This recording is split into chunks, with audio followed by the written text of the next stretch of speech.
Welcome to this explainer. We're going to build a really practical bedside guide for managing hypoglycemia in your patients with diabetes. The goal here is to help you handle these critical events with total confidence. So let's jump right in with a scenario we all know. The monitor flashes a low glucose reading. You have to act fast, you have to be accurate, and you have to know what you're doing. This is the challenge we're tackling head on. And our entire approach is built on this simple, powerful framework. Evaluate, treat, and prevent. Think of it as a constant loop. It's the key to complete, confident patient care. Okay, before we dive into the how-to, let's talk about the why. We really need to understand the stakes, because hypoglycemia is so much more than just a low number on a glucometer. A single severe hypo is linked to some really serious outcomes. We're talking about increased morbidity and mortality, major cardiovascular risks, even the potential for ventricular arrhythmias. It's also associated with the tragic dead-in-bed syndrome. It's a critical medical event that really damages a patient's quality of life. So how do we correctly figure out what we're seeing and start digging into the cause? In this section, we'll nail down the definitions and get into the physiology behind it all. The classic diagnostic framework here is Whipple's triad. You need all three pieces of the puzzle. First, the patient has symptoms that fit. Second, you measure a low plasma glucose.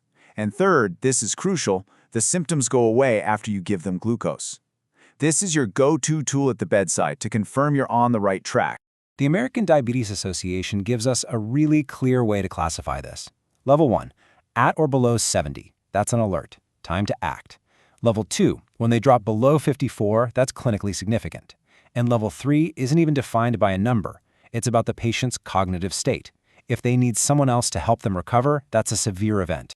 So what's the body actually trying to do during all this? Well, it has its own defense system. The first responders are glucagon and epinephrine, which try to raise glucose fast. Then cortisol and growth hormone come in for a slower, more sustained response. But here's a key diagnostic clue for you. Too much insulin on board actually blocks ketone formation. This is a huge help when you're trying to figure out if the hypo is insulin-driven. Okay, this is a classic dilemma. Your patient wakes up with high blood sugar. Why? Is it the Somogy effect, a rebound from a nighttime low caused by too much evening insulin? Or is it the dawn phenomenon, just a normal hormonal glucose rise? Getting a 3 a.m. glucose check can often tell you which it is, and that's absolutely key to adjusting their therapy the right way. All right, we've evaluated what happened. Now let's switch gears to what might be the most important part of long-term management, being proactive about risk and prevention. Our first line of defense is just identifying who's at high risk.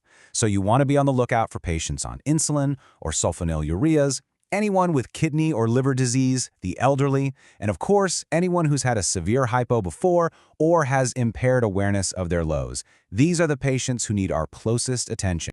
And here's a super important rule of thumb for prevention. You want to make sure a patient's basal insulin is no more than 50% of their total daily dose.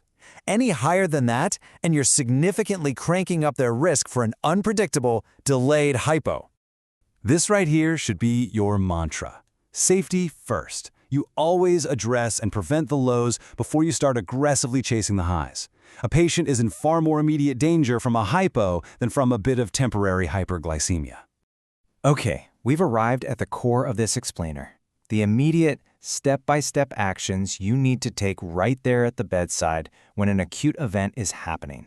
And it's important to note, this entire section is based directly on the 2023 Joint British Diabetes Society's guidelines for inpatient management, so you can think of this as your evidence-based playbook for the ward. The central idea is simple and powerful. 4.0 millimoles per liter is the floor. That's about 70 milligrams per deciliter. Any glucose reading below this number needs to be treated as a hypoglycemic event, and it needs action right now. Let's start with the most common scenario, a patient who is conscious and can swallow safely. Your algorithm is simple. Step 1, give 15 to 20 grams of a fast-acting carb. Step 2, recheck their glucose in 10 to 15 minutes. If it's still low, you repeat step 1. And this is the part people sometimes forget. Once their glucose is back above the floor, you must follow up with a long-acting carb stack or meal to keep them stable. And here are some practical examples of what that 15 to 20 grams looks like on the ward. We're talking 4 or 5 glucose tablets, maybe 100 ml of a glucose drink, or about 200 ml of fruit juice. These are your go-to tools for that initial rapid correction. Now for the real medical emergency. A patient who is unconscious or seizing. First things first, ABCs. Secure their airway and stop any insulin infusions immediately. The treatment of choice is IV dextrose, but if you can't get IV access quickly, don't wait. Give 1 milligram of glucagon IM. Recheck their glucose in 10 minutes, and just like before, follow up with oral carbs as soon as they're conscious and able to eat safely. So let's talk about that IV dextrose. You often have a choice between D10 and D50. Many guidelines now actually prefer D10. Yes, it's a larger volume, but it has a lower risk of phlebitis and, most importantly, a much lower risk of severe tissue damage if it leaks out of the vein. D50 is really effective, but you have to use it with extreme caution, ideally through a big, reliable vein. All right, the immediate danger is over. The patient's glucose is stable, but our job is not done. Now is when we have to close the loop to make sure this doesn't happen again. And we always come back to our framework. Evaluate. What was the root cause here? A missed meal, a med error, a change in their activity? Treat. Did you follow the full protocol, including that critical long-acting carb? And then prevent. What's the one concrete change you're going to make to the regimen today to stop this from happening tomorrow? You know, there are a few common pitfalls we all need to avoid. Overtreating with way too many carbs just leads to rebound hyperglycemia. Forgetting that follow-up snack means they're likely to have another hypo a few hours later. But the biggest mistake is failing to review and adjust what caused it in the first place. If you just treat the number and move on, you're just setting them up for failure. And this is the ultimate question that should guide your practice every single time you manage one of these events. Treating the number, that's the easy part. The real work, the excellent clinical care, is in preventing the next one. This is what shifts our whole focus from being reactive to being truly proactive about patient safety.